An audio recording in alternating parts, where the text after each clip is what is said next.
And here he is, the one, the only...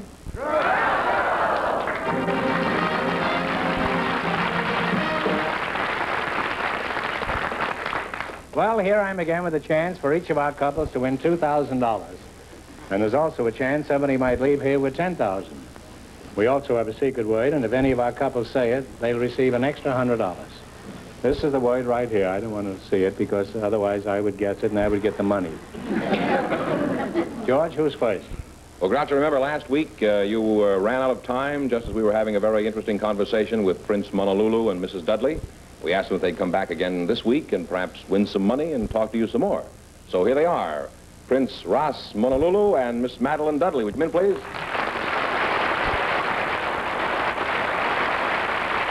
Well, glad you could both come back. Prince, you have no idea what a sensation you were. Now, let's see. You said you were a real prince from where? Addis Ababa, Ethiopia. I'm a Palasha. I see. And Madeline, where did you say you were from? From Chicago, Illinois. Oh, well, that's quite a ways from where he comes from, man. As I remember, we ran out of time last week just when I was about to ask you how you met your husband, right? Yes, sir. Well, how did you meet Mr. Dudley? Well, I was a widow, and I was lonesome, and I wasn't having any luck with men, and we lived in this rooming house, and I heard this man crying, and I knocked on his door, and I said, "Mister, are you sick?" He says, "Yes, I'm sick of women." I said, "Good, I'm sick of men." And I went back to my room, and I got some tissue, and I came back, and we sat down, and we cried over it together, and eventually we got married.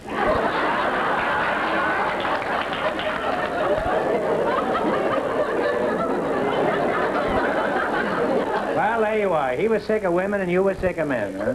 So I thought we'd make a good combination. You make an ideal couple. Now I suppose you're sick of each other. Is that right? No, we're happily married. We've been married 8 years. Well, I'm glad to hear that. I'm glad to hear your marriage is happy. Have you and your husband always been happy every miserable moment of these 8 years? Well, we've had a few tight squeezes, but nothing to cry about. Oh. Well, did you have tight squeezes while you were crying with your husband? Hey,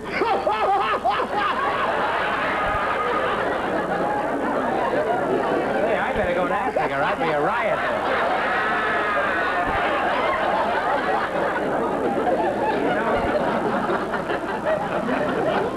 there. Every marriage has some tight squeezes. Marriage is like a tube of toothpaste. You always hope something better will come out. Voltaire. In other words, you and your husband are deliriously happy. Is that right? Yes, he's a remarkable man, and I feel he deserves the Congressional Medal of Honor to stay married to me.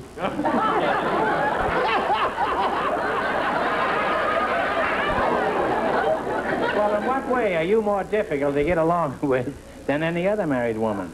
Well, first of all, I'm paradoxical, complex. Oh, I have a dual personality, and I'm a perfectionist. You're not only hard to live with, you're almost impossible to understand. Well, Prince, let's get back to you. Last week, you told us you're a real prince from Ethiopia and that you're related to Haile Selassie. Now, do you still live in Addis Ababa? No, I'm living in Long Beach. Here, California, here I come. Long Beach? Long Beach. You certainly like those wild, remote places, don't you? Huh? Right, sir. Why did you leave Ethiopia? Well, I never leave it. I came here when there were wooden ship and iron men. When men were brave and women were gallant. When man ruled a woman, but today the art of change, and the woman rules the man. To be or not to be, that's the question. What were some of the jobs you held? Well, from being a sailor And in remember, the the sailing cops ship, may be listening, so you be careful what you say. you see, from the sailing ship, I went to Germany and became a Menschenfresser. Yeah. I was a wild man. Yeah. Then I went to a You were place a wild man? You had to be. A cannibal? I was broke. They put a ring in my nose and stripped me half naked and put white spots on. I had to play a wild man to get a piece of bread and butter. Ah! Whoa! And the kids run for the line. Did they ever give you any Hasenpfeffer or Wiener Schnitzel? Nein, das müsst ihr haben, nicht zu fressen. Sie haben kein Wiener Schnitzel? Sauerkraut, na Wurzel. Yeah.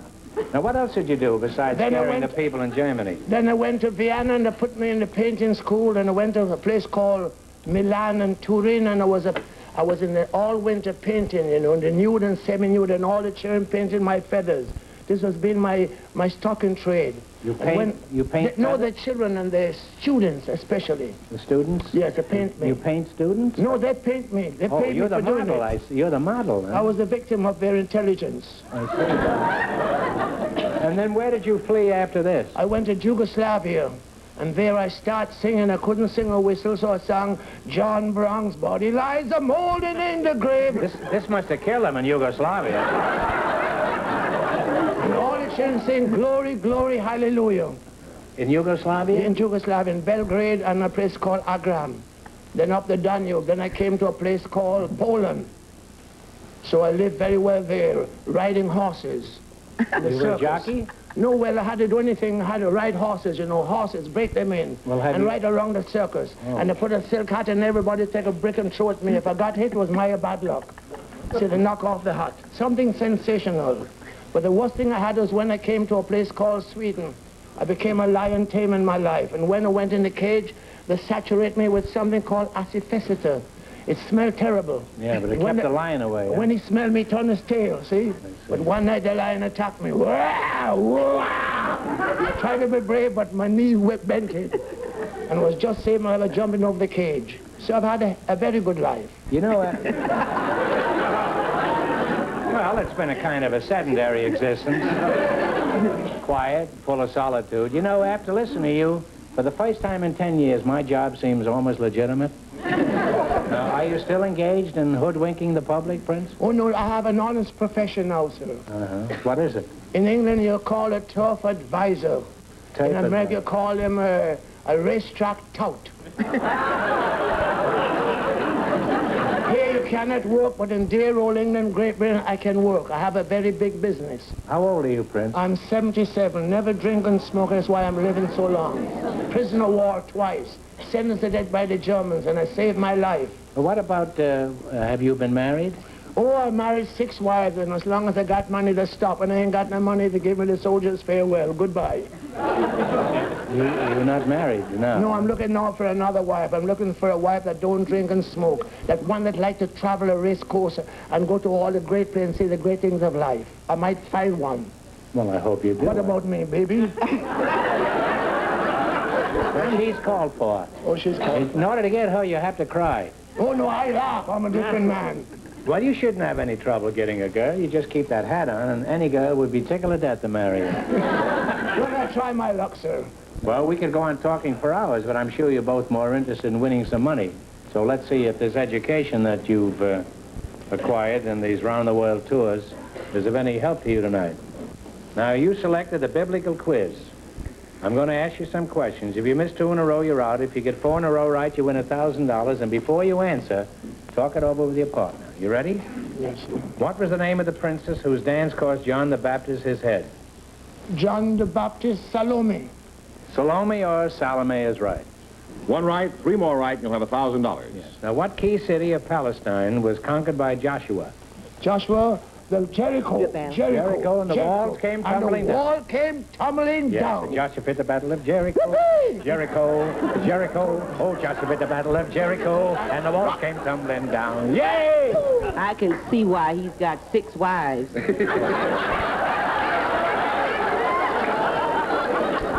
hasn't got any right now. And you have 2 right. All right. What happened at Mount Ararat that made it famous? Moses went to make the 10 Commandments, and the fire came up. Well, what do you say? Now you ask me. Well, what did you say? It flew the coop when the bell rang.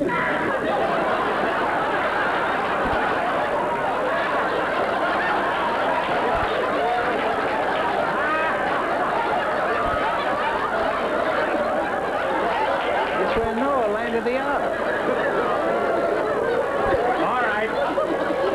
Here we go now. What country in the Bible was known as the land of bondage? The land of bondage. Talk it over. Land of bondage. Egypt. Egypt is right. It didn't flew the coop that time, did it? And you're back on the right track with 1 right. All right. Who is the man from Bethany who was raised from the dead? Lazarus. Lazarus is right. 2 right. Now, talk it over before you answer. He don't want to look in another woman's eyes. Look at her, Prince. Look at her. On Moses' death, who succeeded him as the leader of the Israelites? Aaron. Talk it over. His brother, you know, His brother, Aaron. I followed the woman once in my life. His brother, Aaron. When the Moses died. When No, Moses... I'm sorry. It's Joshua. Joshua, you see, you tell me Aaron. You see, you're wrong. Well, you're back to one wrong again. Don't get the next one wrong. Who is the reputed interpreter of the famous handwriting on the wall? Nebuchadnezzar.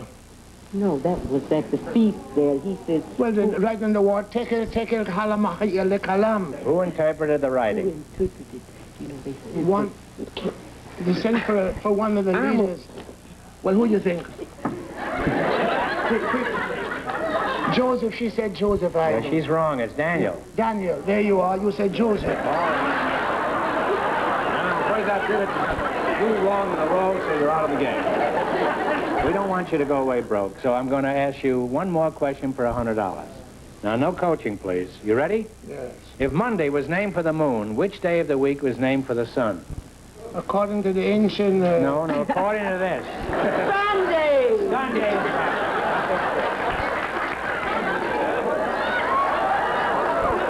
Well, thanks for being with us. Sorry you didn't win more. You bet your life.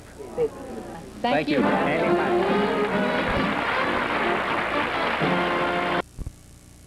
Young and Dr. Paul Popenoe are waiting to speak to you, Groucho. So, folks, you can please and meet Groucho Marx. Welcome to You Bet Your Life. Say the secret word, and you'll divide an extra $100. It's a common word, something you have around the house.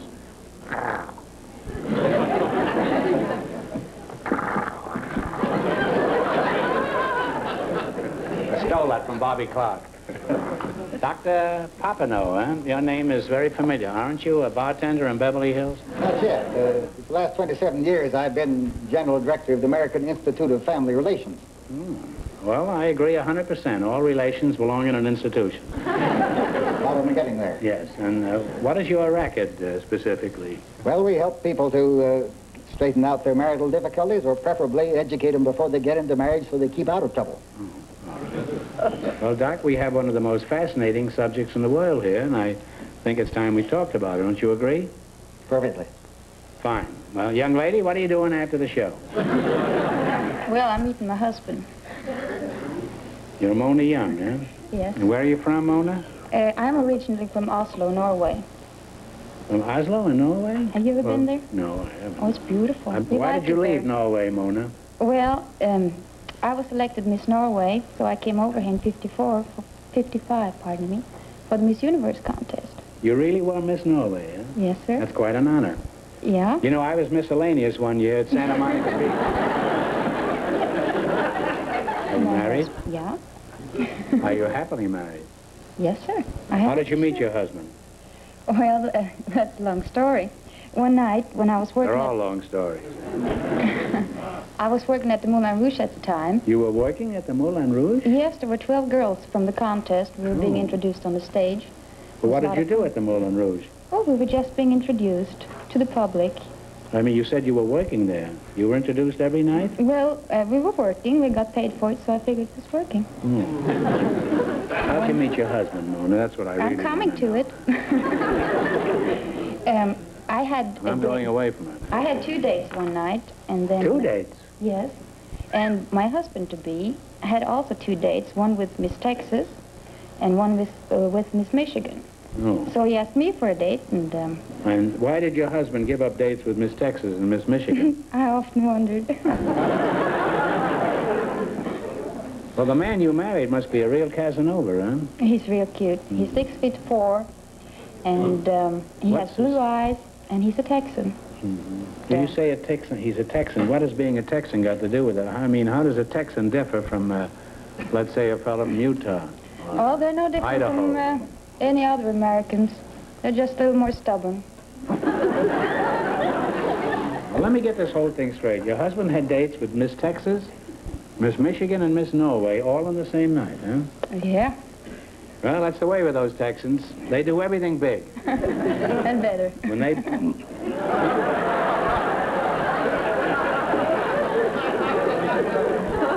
When those Texans play Monopoly, they use real girls. Now, Dr. Popenow, let's find out some facts about you. Are you married? Yes, been married 37 years. I see. Huh? Can you remember way back 37 years ago when you first met your wife? Vividly. Would you say it was love at first sight? No, there's no such thing as love at first sight. That's just a hallucination.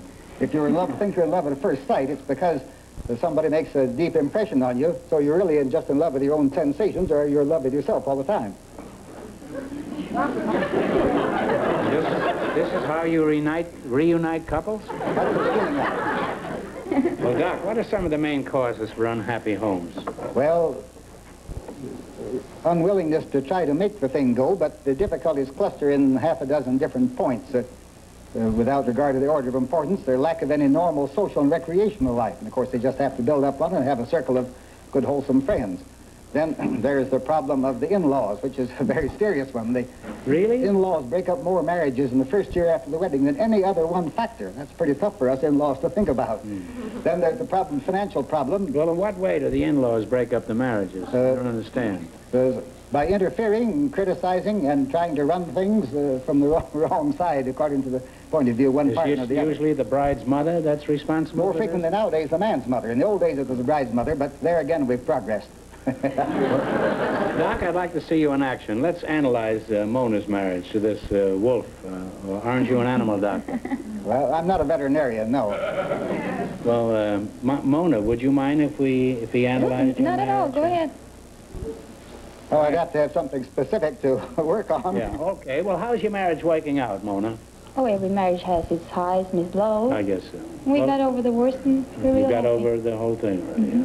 Well, I'm sorry you're so happy because this gives the doctor nothing to work on. Isn't there anything at all that you yeah, could complain certainly. about? I got plenty of troubles. Well, I did have. Well, what are some of the difficulties you encountered when you first got married? Well, see, when I first got married, The night you left the Moulin Rouge. no, I'd been married for a little while when I came back from work. And I felt sorry for all the milkmen, you know, that come from door to door. So I couldn't say no Well, that's to a them. good beginning, all right. So I ended up. What was this? You felt sorry for all the milkmen? Oh, yeah. And so what happened? Well, I couldn't say no, so I ended up with milk from 7 different companies. Well, Mona, I have one of the finest lines of milk in California now. What is your home address? In addition to having 7 milkmen trying to break your door down, do you have any other problems? My husband, being from Texas, he loves hot biscuits and gravy. And I like to sleep late, so I don't get up, usually. Can't you cook the biscuits on your electric blanket? What have you got to say about a girl, a bride, a child bride, who is too lazy to get up and fix her husband's biscuits? I think that the husband is entitled to his biscuits, and much more certainly important, that's one of the few times in the day when they can be together and talk over the plans of the day. She'd better put the biscuits in the oven the night before and set the electric alarm there so it will go off at the proper time, waking the biscuits and her both. And then she and the husband can have a little time there, half an hour or an hour, to have a little opportunity to talk over the day's affairs. They don't have much time. I say it's highly important that husband and wife have some chance to communicate, that they have an opportunity to talk things over and have some companionship. Breakfast is one of the few times that's available in the ordinary family. You know what you let me in I think for? he's right. I think the doctor is right. My husband is in the audience, and tomorrow I'm going to have to get up. Why can't he stay in bed and make his own biscuits? Blanket. Doctor's right. What you said about a couple meeting in the morning for breakfast, I think is true. There's nothing that lifts a man's morale like the sight of his wife at 7 in the morning. When he's sitting at that breakfast table with a half a hangover, and she comes waltzing in there with a faded kimono, and her eyes just 2 slits, and one toe sticking out of the end of her slippers. There's nothing that will consolidate a marriage like that sight. I'd like to go on talking to you two because this sounds like it could go into a very interesting avenue, but the time has come to play You Bet Your Life. So let's see how much money you can win. Do you think you have learned anything from this doctor's advice here tonight? Well, I have to see how it works out. Let's see. Will you let me know the following day? Well, I'll You can try. tell me when I'm delivering the milk. All right, now from our list of 20 to 21 categories, you have chosen general information. Is that right? Mm-hmm. And he was a great warrior. Now I'm going to ask you some... I'll ask you some questions. If you miss 2 in a row, you're through. If you get 4 in a row right, you win $1,000. Now before you answer, discuss it and answer between you. Mm-hmm. What do you call the paper showing the family tree of a purebred animal? Pedigree chart would be your name for it? Well, you named it. We'll stick that. Pedigree is right. You have 1 right, 3 more right, and you'll have your $1,000. What is the state flower of Kansas? Sunflower, no question about it. Sunflower is right. You have 2 right now, 2 more right, and you'll have $1,000. The drachma, D-R-A-C-H-M-A, is the monetary unit of what country?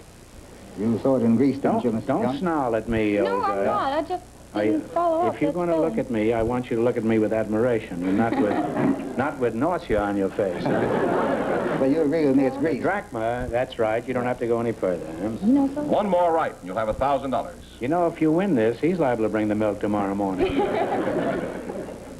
Now, what island was settled by the Bounty mutineers? Pitcairn Island. Pitcairn Island. Right, He didn't Ian? need you at all. Got Huh? it. You got 4 in a row, Yeah, so you win give him a big $1,000. Wonderful.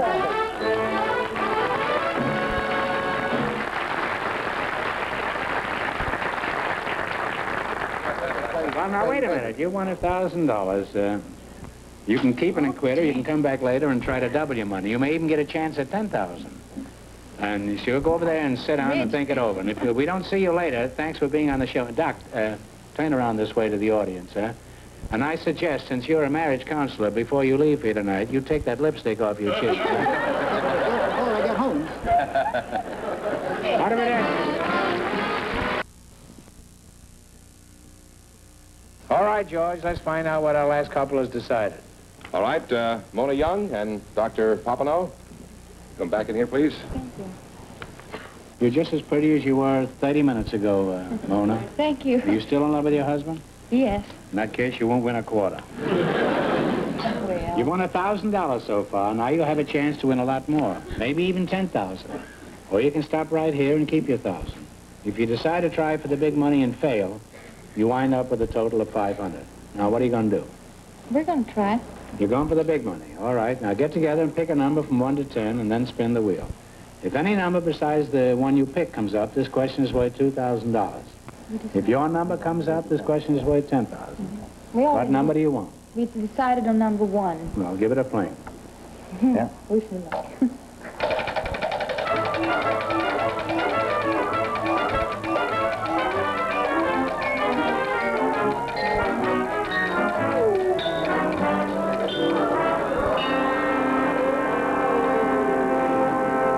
What was your number, 3? 1. You picked number 1, and it came up Yes. 6. Well, you're a long way off.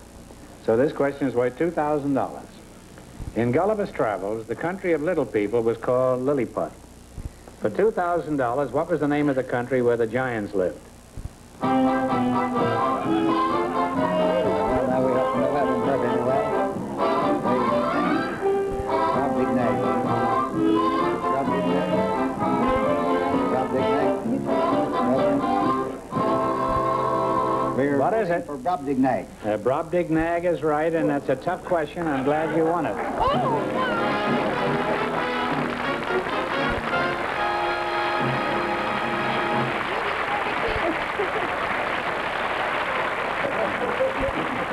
Well, you won $2,000. What are you going to do with your part of the swag, Mona? Believe it, I'm going home tomorrow night in Norway. You going to Mama? Yeah, for a little while. Well, by Jove, I'm going with you. Huh? And what are you going to do with yours? Going to put a second bathroom in the house so when our grandchildren come out, we can take proper care of them. Oh. You mean they've never bathed yet? When they were so small, we could go in the kitchen sink. I see. Well, congratulations for being with us. You bet your life. And thanks a million. That's a tough question.